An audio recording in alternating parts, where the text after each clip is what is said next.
Mysteries await just a page away.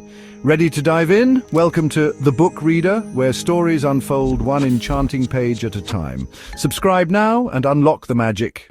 The Girl Who Kicked the Hornet's Nest, Stieg Larsson. Chapter 18. Thursday, June 2nd. Berger's mobile was ringing. It was 9:05. Good morning, Fru Berger. Dragan Armansky.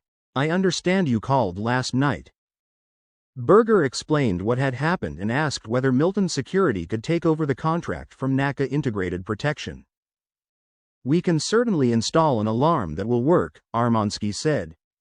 The problem is that the closest car we have at night is in NACA Center. Response time would be about 30 minutes. If we took the job, I'd have to subcontract out your house. We have an agreement with a local security company, Adam Security in Fisksätra, which has a response time of 10 minutes if all goes as it should. That would be an improvement over NIP, which doesn't bother to turn up at all. Adam Security is a family-owned business, a father, 2 sons, and a couple of cousins. Greeks, good people. I've known the father for many years. They handle coverage about 320 days a year. They tell us in advance the days they aren't available because of holidays or something else, and then our car in NACA takes over. That works for me. I'll be sending a man out this morning. His name is David Rosen, and in fact he's already on his way. He's going to do a security assessment. He needs your keys if you're not going to be home, and he needs your authorization to do a thorough examination of your house, from top to bottom. He's going to take pictures of the entire property and the immediate surroundings. All right. Rosen has a lot of experience, and we'll make you a proposal. We'll have a complete security plan ready in a few days, which will include a personal attack alarm, fire security, evacuation plan, and break-in protection. Okay. If anything should happen, we also want you to know what to do in the 10 minutes before the car arrives from Fisksätra. Sounds good. We'll install the alarm this afternoon. Then we'll have to sign a contract. Only after she had finished her conversation with Armansky did Berger realize that she had overslept. She called Fredriksson and explained that she had hurt herself. He would have to cancel the 10 o'clock. What's happened? He said. I cut my foot, Berger said. I'll hobble in as soon as I've pulled myself together. She used the toilet in the master bathroom and then pulled on some black pants and borrowed one of Gregor's slippers for her injured foot. She chose a black blouse and put on a jacket. Before she removed the doorstop from the bedroom door, she armed herself with the canister of mace. She made her way cautiously through the house and switched on the coffee maker. She had her breakfast at the kitchen table, listening for sounds in the vicinity. She had just poured a second cup of coffee when there was a firm knock on the front door. It was David Rosen from Milton Security. Figueroa walked to Bergskaden and summoned her 4 colleagues for an early morning conference. We have a deadline now, she said. Our work has to be done by July 13th, the day the Salander trial begins. We have just under 6 weeks. Let's agree on what's most important right now. Who wants to go first? Berglund cleared his throat. The blond man with Martinson. Who is he? We have photographs, but no idea how to find him. We can't put out an APB. What about Gullberg, then? There must be a story to track down there. We have him in the security police from the early 50s to 1964, when SIS was founded. Then he vanishes. Figueroa nodded. Should we conclude that the Zalachenko Club was an association formed in 1964? That would be some time before Zalachenko even came to Sweden. There must have been some other purpose, a secret organization within the organization. That was after Stig Wennerström. Everyone was paranoid. A sort of secret spy police? There are in fact parallels overseas. In the States, a special group of internal spy chasers was created within the CIA in the 50s. It was led by a James Jesus Angleton, and it very nearly sabotaged the entire CIA. Angleton's gang were as fanatical as they were paranoid. They suspected everyone in the CIA of being a Russian agent. As a result, The agency's effectiveness in large areas was paralyzed. But that's all speculation. Where are the old personnel files kept? Goldberg isn't in them. I've checked. But what about a budget? An operation like this has to be financed. The discussion went on until lunchtime, when Figueroa excused herself and went to the gym for some peace, to think things over. Berger did not arrive in the newsroom until lunchtime. Her foot was hurting so badly that she could not put any weight on it. She hobbled over to her glass cage and sank into her chair with relief. Fredrickson looked up from his desk, and she waved him in. "What happened?" he said. "I stepped on a piece of glass and a shard lodged in my heel." "That wasn't so good." "No, it wasn't good. Peter, has anyone received any more weird emails?" "Not that I've heard." "Keep your ears open. I want to know if anything odd happens around SMP." "What sort of odd?" "I'm afraid some idiot is sending really vile emails and he seems to have targeted me. So I want to know if you hear of anything going on." "The type of email Eva Carlson got?" "Right, but anything strange at all. I've had a whole string of crazy emails accusing me of being all kinds of things, and suggesting various perverse things that ought to be done to me." Fredrickson's expression darkened. "How long has this been going on?" "A couple of weeks. Keep your eyes peeled. So tell me, what's going to be in the paper tomorrow?" Well, what? Home and the head of the legal section are on the warpath."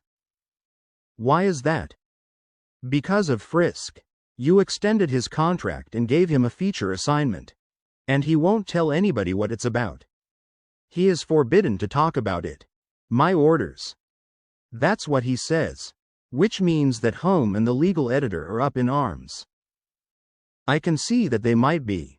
Set up a meeting with legal at 3 o'clock. I'll explain the situation. Home is not pleased. I'm not pleased with Home, either, so we're even. He's so upset that he's complained to the board." Berger looked up. "Damn it. I'm going to have to face up to the Bergzio problem. Bergzio is coming in this afternoon and wants a meeting with you.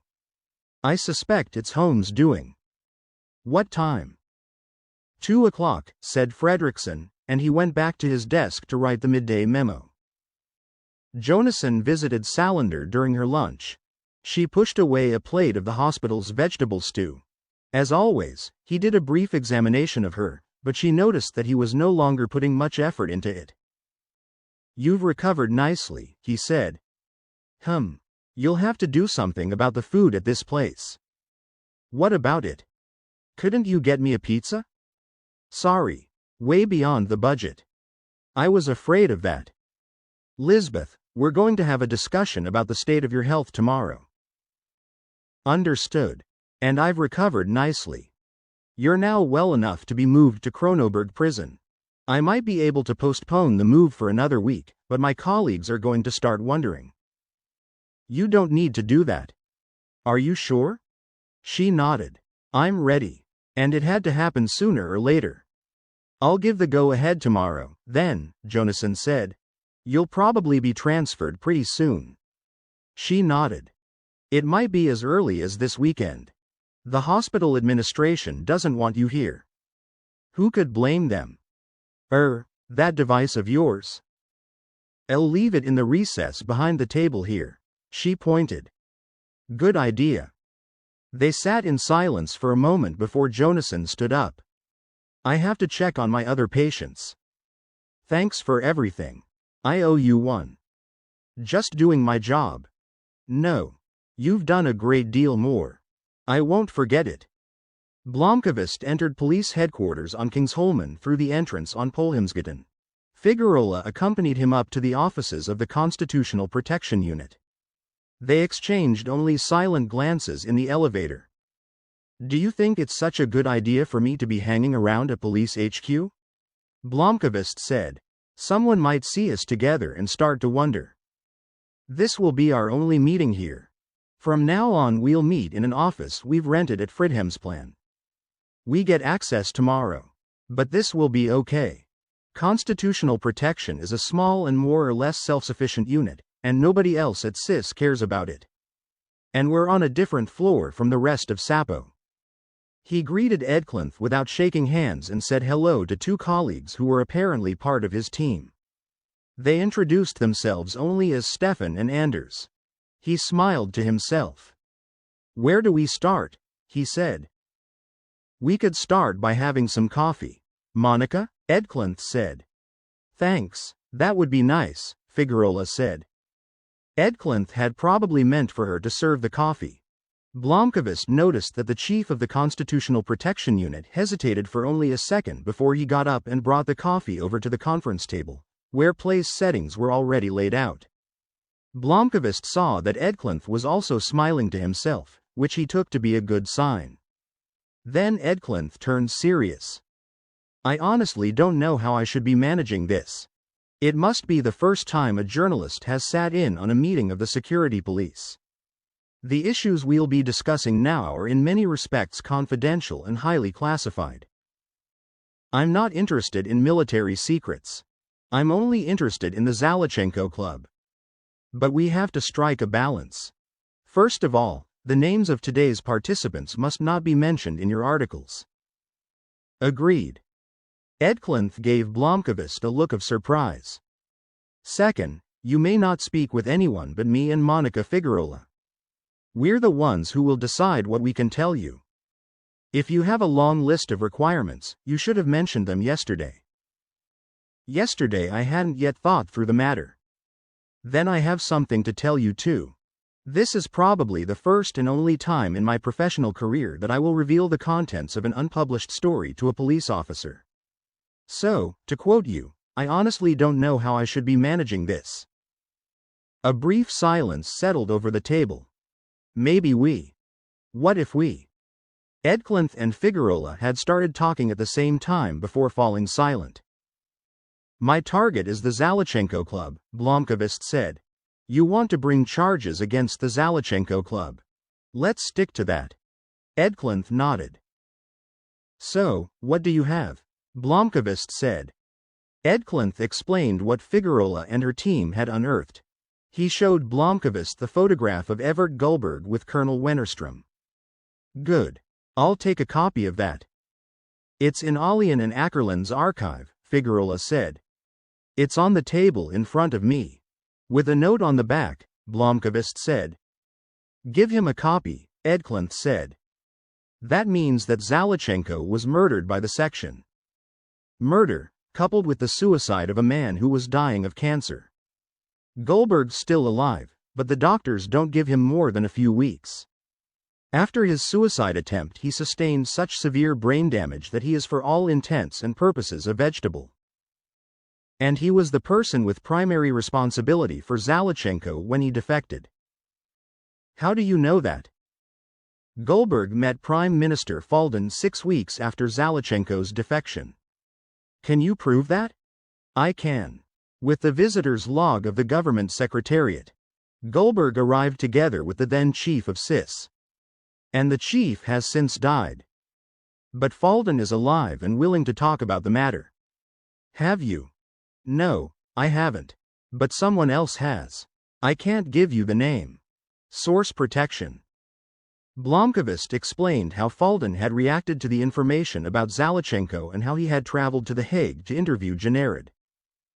"So the Zalachenko Club is somewhere in this building," Blomkvist said, pointing at the photograph. "Partly. We think it's an organization inside the organization. What you call the Zalachenko Club cannot exist without the support of key people in this building. But we think that the so-called section for special analysis set up shop somewhere outside. So that's how it works. A person can be employed by Sapo, have his salary paid by Sapo, and then in fact report to another employer? Something like that. So who in the building is working for the Zalachenko Club? We don't know yet. But we have several suspects." "Martinson," Blomkvist suggested. Edclinth nodded. "Martinson works for Sapo, and when he's needed by the Zalachenko Club he's released from his regular job," Figueroa said. "How does that work in practice?" That's a very good question, Edclinth said with a faint smile. Wouldn't you like to come and work for us? Not on your life, Blomkvist said. I jest, of course. But it's a good question. We have a suspect, but we're unable to verify our suspicions just yet. Let's see, it must be someone with administrative authority. We suspect Chief of Secretariat Albert Schenk, Figueroa said. And here we are at our first stumbling block, Edclinth said. We've given you a name, but we have no proof. So how do you intend to proceed? I can't publish a name without proof. If Schenk is innocent, he would sue Millennium for libel. Good. Then we are agreed. This cooperative effort has to be based on mutual trust. Your turn. What do you have? 3 names, Blomkvist said. The first 2 were members of the Zalachenko Club in the 80s. Edclinth and Figueroa were instantly alert. Hans von Rottinger and Frederick Clinton. Von Rottinger is dead. Clinton is retired. But both of them were part of the circle closest to Zalachenko. And the third name? Edclinth said. Teleborian has a link to a person I know only as Jonas. We don't know his last name, but we do know that he was with the Zalachenko Club. We've actually speculated a bit that he might be the man with Martinson in the pictures from Café Copacabana. And in what context did the name Jonas crop up? Salander hacked Teleborian's computer, and we can follow the correspondence that shows how Teleborian is conspiring with Jonas in the same way he conspired with Björk in 1991. He gives Teleborian instructions. And now we come to another stumbling block, Blomkvist said to Edclinth with a smile. I can prove my assertions, but I can't give you the documentation without revealing a source. You'll have to accept what I'm saying. Edclinth looked thoughtful. Maybe one of Teleborian's colleagues in Uppsala. Okay. Let's start with Clinton and von Rottinger. Tell us what you know. Bergzio received Berger in his office next to the boardroom. He looked concerned. I heard that you hurt yourself, he said, pointing to her foot. It'll pass, Berger said, leaning her crutches against his desk as she sat down in the guest chair. Well, that's good. Erica, you've been here a month and I want us to have a chance to catch up. How do you feel it's going? I have to discuss Vitavara with him. But how? When? I've begun to get a handle on the situation. There are 2 sides to it. On the one hand, SMP has financial problems and the budget is strangling the newspaper. On the other, SMP has a huge amount of dead meat in the newsroom. Aren't there any positive aspects? Of course there are. A whole bunch of experienced professionals who know how to do their jobs. The problem is the ones who won't let them do their jobs. Home has spoken to me. Ellipsis quote. I know. Bergzio looked puzzled. He has a number of opinions about you. Almost all of them are negative. That's okay. I have a number of opinions about him too. Also negative? It's no good if the 2 of you can't work together. I have no problem working with him. But he does have a problem with me. Berger sighed. He's driving me nuts. He's very experienced and doubtless one of the most competent news chiefs I've come across. At the same time, he's a bastard of exceptional proportions. He enjoys indulging in intrigue and playing people against one another. I've worked in the media for 25 years, and I have never met a person like him in a management position. He has to be tough to handle the job. He's under pressure from every direction. Tough, by all means. But that doesn't mean he has to behave like an idiot. Unfortunately, Home is a walking disaster, and he's one of the chief reasons why it's almost impossible to get the staff to work as a team. He takes divide and rule as his job description. Harsh words. I'll give him 1 month to sort out his attitude. If he hasn't managed it by then, I'm going to remove him as news editor. You can't do that. It's not your job to take apart the operational organization. Berger studied the CEO. Forgive me for pointing this out, but that was exactly why you hired me. We also have a contract which explicitly gives me free rein to make the editorial changes I deem necessary. My task here is to rejuvenate the newspaper, and I can do that only by changing the organization and the work routines. Home has devoted his life to SMP. Right. And he's 58, with 7 years to go before retirement. I can't afford to keep him on as a dead weight all that time. Don't misunderstand me, Magnus. From the moment I sat down in that glass cage, my life's goal has been to raise SMP's quality as well as its circulation figures. Home has a choice. Either he can do things my way, or he can do something else. I'm going to bulldoze anyone who is obstructive or who tries to damage SMP in some other way. Damn, I have to bring up the Vitavara thing. Bergzio is going to be fired. Suddenly Bergzio smiled. By God, I think you're pretty tough too. Yes, I am, and in this case it's regrettable since it shouldn't be necessary. My job is to produce a good newspaper, and I can do that only if I have a management that functions and colleagues who enjoy their work. After the meeting with Bergzio, Berger limped back to the glass cage. She felt depressed. She had been with Bergzio for 45 minutes without mentioning one syllable about Vitavara. She had not, in other words, been particularly straight or honest with him. When she sat at her computer, she found a message from Mick Blom at millennium.nu. She knew perfectly well that no such address existed at Millennium. She opened the email. You think that Bergzio can save you, you little whore. How does your foot feel? She raised her eyes involuntarily and looked out across the newsroom. Her gaze fell on Home. He looked back at her. Then he smiled. It can only be someone at SMP. The meeting at the Constitutional Protection Unit lasted until after 5 o'clock, and they agreed to have another meeting the following week. Blomqvist could contact Figueroa if he needed to be in touch with Sis before then. He packed away his laptop and stood up. How do I get out of here? He asked. You certainly can't go running around on your own, Edcliffe said. I'll show him out, Figueroa said. Give me a couple of minutes. I just have to pick up a few things from my office. They walked together through Kronoberg Park towards Fridhemsplan. So what happens now? Blomqvist said. We stay in touch, Figueroa said. I'm beginning to like my contact with Sapo. Do you feel like having dinner later? Bosnian again?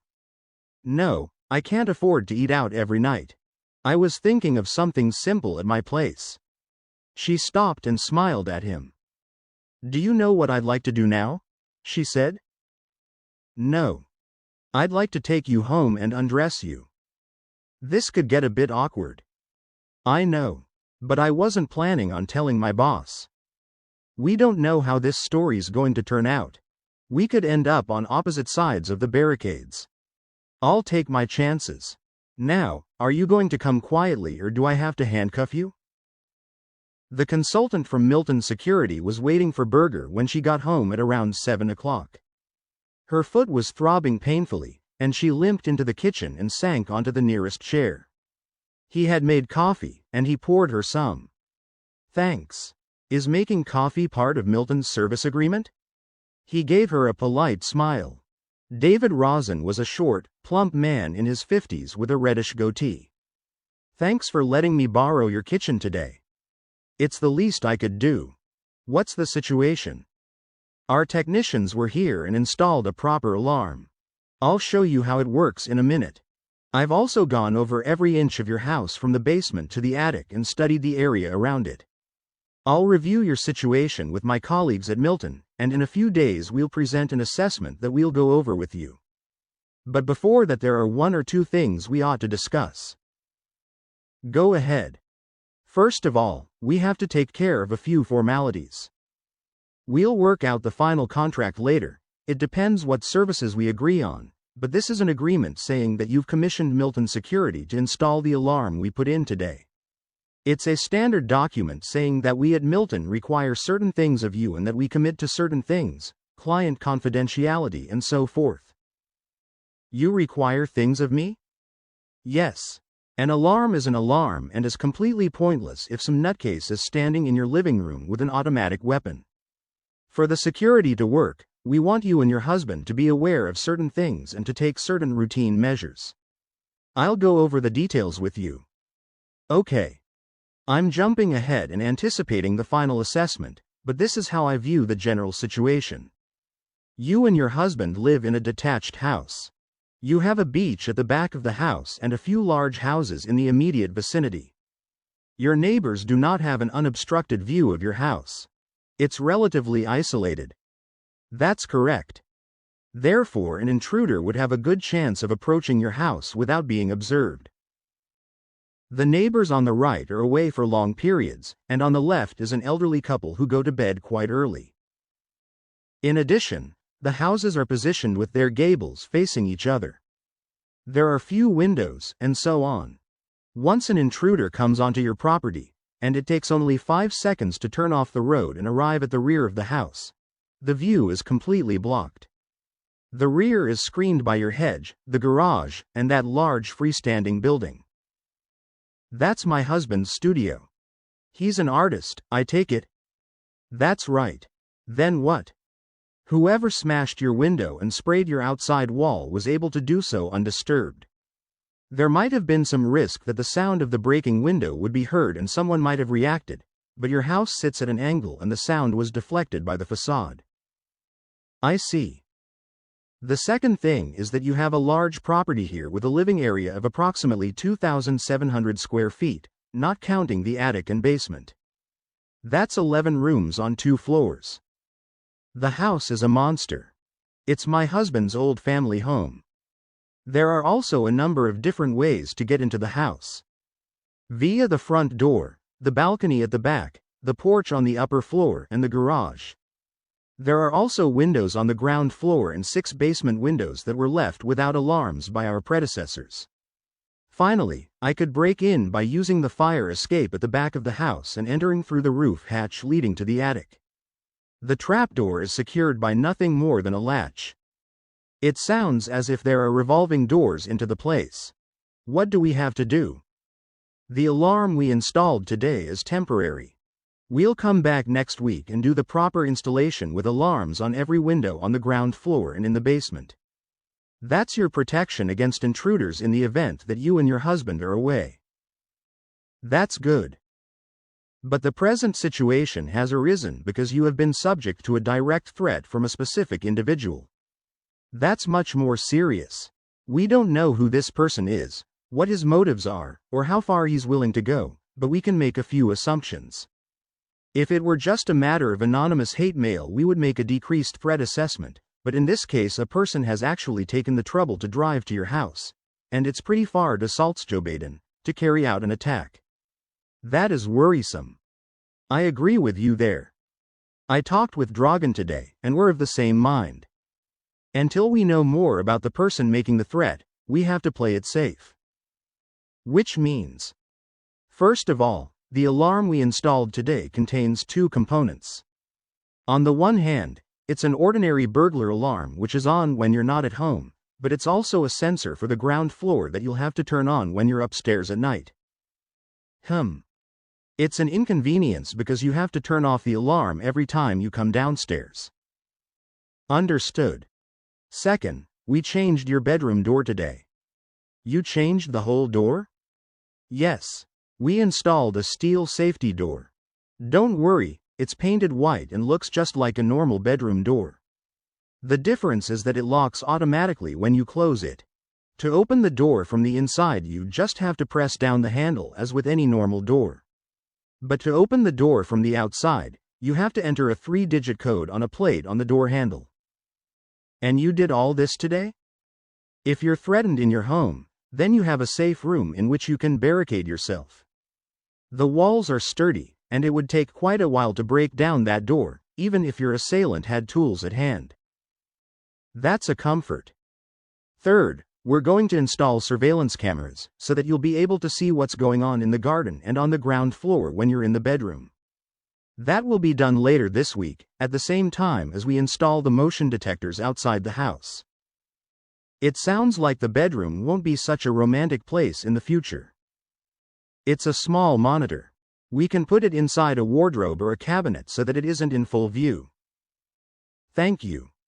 Later in the week I'll change the doors in your study and in a downstairs room too.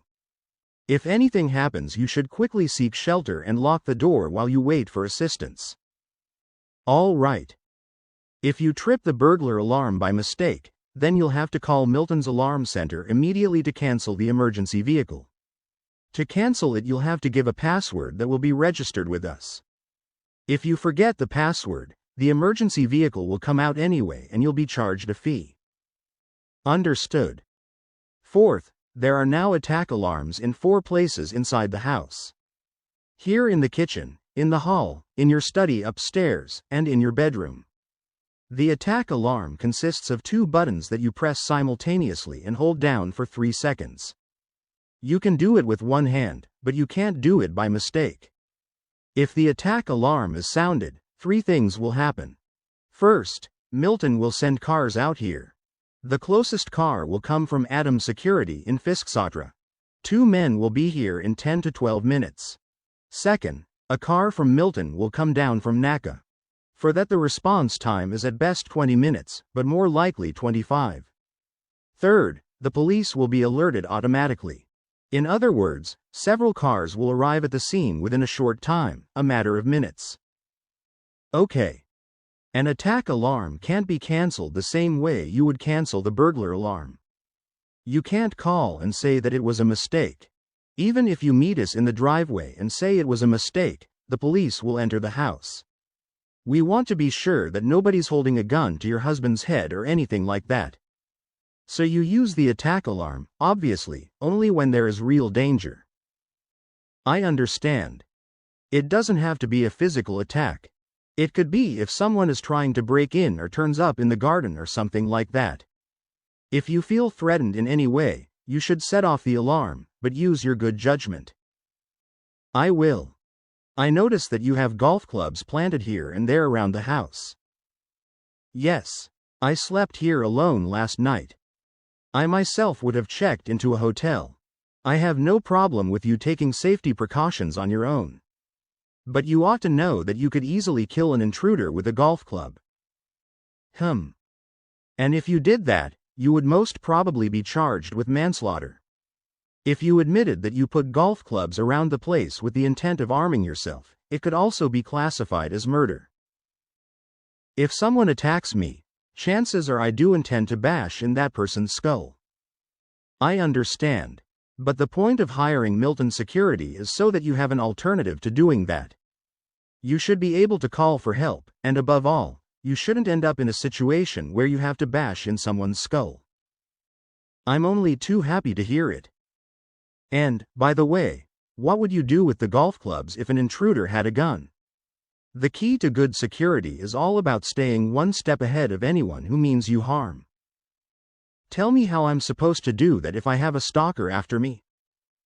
You see to it that he never has a chance to get close to you. Now, we won't be finished with the installations here for a couple of days, and then we'll also have to have a talk with your husband. He'll have to be as safety conscious as you are. He will be. Until then, I'd rather you didn't stay here. I can't move anywhere else. My husband will be home in a couple of days. But both he and I travel fairly often, and one or the other of us has to be here alone from time to time. I understand. But I'm only talking about a couple of days, until we have all the installations ready. Isn't there a friend you could stay with? Berger thought for a moment about Blomqvist's apartment but remembered that just now it was not such a good idea. Thanks, but I'd rather stay here. I was afraid you'd say that. In that case, I'd like you to have company here for the rest of the week. Well? Do you have a friend who could come and stay with you? Sure. But not at 7:30 in the evening if there's a nutcase on the prowl outside. Rosen thought for a moment. Do you have anything against a Milton employee staying here? I could call and find out if my colleague Suzanne Linder is free tonight. She certainly wouldn't mind earning a few hundred kroner on the side. What would it cost exactly? You'd have to negotiate that with her. It would be outside all our formal agreements. But I really don't want you to stay here alone. I'm not afraid of the dark. I didn't think you were or you wouldn't have slept here last night. Suzanne Linder is also a former policewoman. And it's only temporary.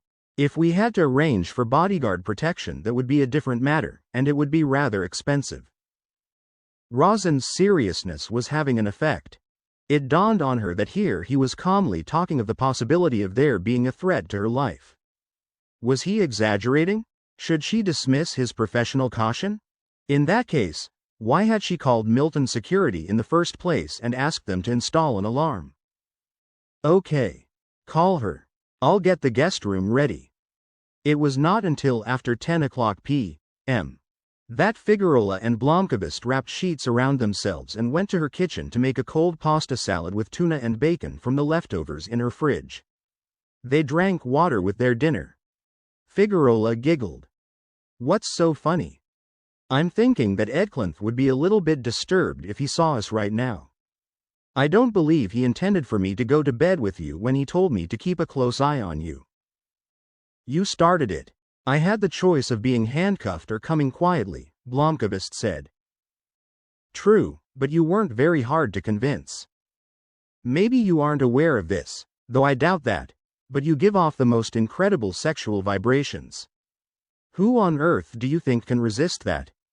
You're very kind, but I'm not that sexy. And I don't have sex that often either. You amaze me. Really, I don't end up in bed with that many men. I was going out with a guy this spring. But it ended. Why was that? He was sweet, but it turned into a wearisome sort of arm wrestling contest. I was stronger than he was and he couldn't bear it. Are you the kind of man who'll want to arm wrestle me? You mean, am I someone who has a problem with the fact that you're fitter and physically stronger than I am? No, I'm not. Thanks for being honest. I've noticed that quite a few men get interested, but then they start challenging me and looking for ways to dominate me. Especially if they discover I'm a policewoman. I'm not going to compete with you. I'm better than you are at what I do. And you're better than I am at what you do. I can live with that attitude. Why did you pick me up? I give in to impulses. And you were one of them. But you're an officer in Sapo, of all places, and we're in the middle of an investigation in which I'm involved. Ellipsis quote. You mean it was unprofessional of me? You're right. I shouldn't have done it. And I'd have a serious problem if it became known. Edclinth would go through the roof. I won't tell him. Very chivalrous. They were silent for a moment. I don't know what this is going to turn into. You're a man who gets more than his fair share of action, as I gather. Is that accurate? Yes, unfortunately. And I may not be looking for a steady girlfriend. Fair warning. I'm probably not looking for a steady boyfriend either. Can we keep it on a friendly level? I think that would be best. Monica, I'm not going to tell anybody that we got together. But if we aren't careful, I could end up in one hell of a conflict with your colleagues. I don't think so. Edclinth is as straight as an arrow. And we share the same objective, you and my people. We'll see how it goes. You had a thing with Lisbeth Salander too. Blomqvist looked at her. Listen, I'm not an open book for everyone to read. My relationship with Lisbeth is none of anyone's business. She's Zalachenko's daughter. Yes, and she has to live with that. But she isn't Zalachenko. There's the world of difference. I didn't mean it that way. I was wondering about your involvement in this story. Lisbeth is my friend. That should be enough of an explanation. Suzanne Linder from Milton Security was dressed in jeans, a black leather jacket, and running shoes. She arrived in Saltsjöbaden at 9 o'clock in the evening and Rosin showed her around the house. She had brought a green duffel bag containing her laptop, a spring baton, a mace canister, handcuffs, and a toothbrush, which she unpacked in Berger's guest room. Berger made coffee. Thanks for the coffee. You're probably thinking of me as a guest you have to entertain. The fact is, I'm not a guest at all. I'm a necessary evil that suddenly appeared in your life, albeit just for a couple of days. I was in the police for 6 years and I've worked at Milton for 4. I'm a trained bodyguard. I see. There's a threat against you, and I'm here to be a gatekeeper so that you can sleep in peace or work or read a book or do whatever you feel like doing. If you need to talk, I'm happy to listen. Otherwise, I brought my own book. Understood. What I mean is that you should go on with your life and not feel as though you need to entertain me. Then I'd just be in the way.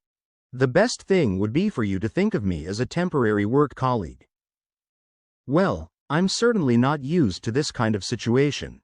I've had threats before, when I was editor-in-chief at Millennium, but then it had to do with my work. Right now it's some seriously unpleasant individual. Who has a hang-up about you in particular? Something along those lines. If we have to arrange full bodyguard protection, it'll cost a lot of money. And for it to be worth the cost, there has to be a very clear and specific threat. This is just an extra job for me. I'll ask you for 500 kroner a night to sleep here the rest of the week.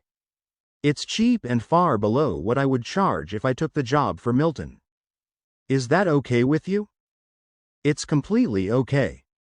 If anything happens, I want you to lock yourself in your bedroom and let me handle the situation. Your job is to press the attack alarm. That's all. I don't want you underfoot if there's any trouble. Berger went to bed at 11 o'clock. She heard the click of the lock as she closed her bedroom door. Deep in thought, she undressed and climbed into bed. She had been told not to feel obliged to entertain her guest, but she had spent 2 hours with Linder at the kitchen table. She discovered that they got along famously. They had discussed the psychology that causes certain men to stalk women. Linder told her that she did not hold with psychological mumbo-jumbo. She thought the most important thing was simply to stop the bastards, and she enjoyed her job at Milton Security a great deal, since her assignments were largely to act as a counterforce to raging lunatics.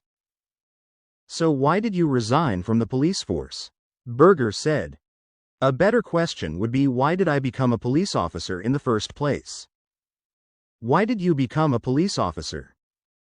Because when I was 17, a close friend of mine was mugged and raped in a car by 3 utter bastards. I became a police officer because I thought, rather idealistically, that the police existed to prevent crimes like that. Well, I couldn't prevent shit. As a policewoman, I invariably arrived on the scene after a crime had been committed. I couldn't cope with the arrogant lingo on the squad. And I soon found out that some crimes are never even investigated. You're a typical example. Did you try to call the police about what happened? Yes. And did they bother to come out here? Not really. I was told to file a report at the local station. So now you know. I work for Armansky, and I come into the picture before a crime is committed. Mostly concerning women who are threatened? I work with all kinds of things. Security assessments, bodyguard protection, surveillance, and so on. But the work often concerns people who have been threatened. I get on considerably better at Milton than on the force, although there's a drawback. What's that? We are only there for clients who can pay. As she lay in bed, Berger thought about what Linder had said. Not everyone can afford security. She herself had accepted Rosen's proposal for several new doors, engineers, backup alarm systems, and everything else without blinking. The cost of all that work would be almost 50,000 kroner. But she could afford it. She pondered for a moment her suspicion that the person threatening her had something to do with SMP. Whoever it was had known that she had hurt her foot. She thought of home. She did not like him, which added to her mistrust of him, but the news that she had been injured had spread fast from the second she appeared in the newsroom on crutches. And she had the Bergzio problem. She suddenly sat up in bed and frowned, looking around the bedroom. She wondered where she had put Cortez's file on Bergzio and Vitavara Inc. She got up, put on her bathrobe, and leaned on a crutch.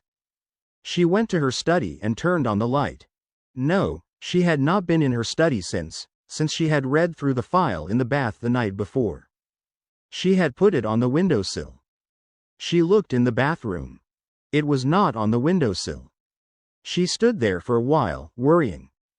She had no memory of seeing the folder that morning. She had not moved it anywhere else. She turned ice cold and spent the next 5 minutes searching the bathroom and going through the stacks of papers and newspapers in the kitchen and bedroom. In the end, she had to admit that the folder was gone. Between the time when she had stepped on the shard of glass and Rosin's arrival that morning, somebody had gone into her bathroom and taken Millennium's material about Vitavara Inc. Then it occurred to her that she had other secrets in the house. She limped back to the bedroom and opened the bottom drawer of the chest by her bed. Her heart sank like a stone. Everyone has secrets. She kept hers in the chest of drawers in her bedroom. Berger did not regularly write a diary, but there were periods when she had. There were also old love letters which she had kept from her teenage years. There was an envelope with photographs that had been cool at the time, but when Berger was 25, she had been involved in Club Extreme, which arranged private dating parties for people who were into leather. There were photographs from various parties, and if she had been sober then, she would have recognized that she looked completely demented. And, most disastrous of all, there was a video taken on vacation in the early 90s when she and Gregor had been guests of the glass artist Torkel Bollinger at his villa on the Costa del Sol. During the vacation, Berger had discovered that her husband had a definite bisexual tendency, and they had both ended up in bed with Torkel. It had been a pretty wonderful vacation. Video cameras were still a relatively new phenomenon. The movie they had playfully made was definitely not for general release. The drawer was empty. How could I have been so fucking stupid? On the bottom of the drawer someone had spray painted the familiar 5-letter word. And that marks the end of the current chapter. Thank you for listening to The Book Reader. Stay tuned for the next episode tomorrow. Please subscribe for updates.